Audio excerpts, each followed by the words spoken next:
In today's video, I'm going to teach you how to create an angular gradient in Figma. If you've ever wanted that smooth, circular sweep of color that looks like a rotating wheel, this is exactly what you'll learn.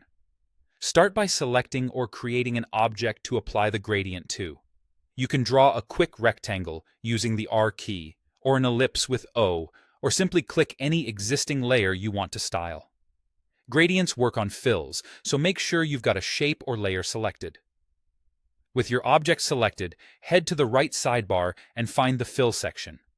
If you don't see it, double-check that the layer is selected. Click the color swatch inside the fill to open Figma's color picker. This is where you can switch from a solid color to different gradient types. Inside the color picker, look for the gradient icon and click it. Then, from the Gradient Type drop-down, choose Angular. Angular gradients transition colors clockwise around a central point, almost like a pie chart or color wheel.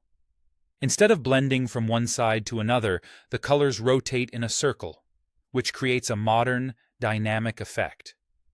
Now, edit the gradient colors. On the gradient slider, you'll see color stops, those little handles along the bar. Click a stop to select it, and then choose the color you want.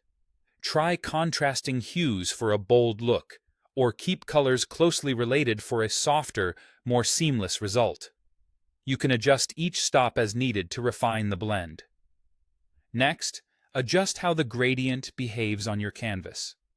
When the gradient is active, you'll see handles on your object. Drag these to rotate the gradient, move the center point, and control how the colors wrap around your shape. Small adjustments go a long way. Shifting the center slightly can change the focal point and create more visual interest. If your shape is circular, centering the gradient can feel very balanced. For rectangles, try offsetting the center for a stylish asymmetry. If you want even smoother transitions or more complex color stories, click anywhere along the gradient bar to add extra color stops.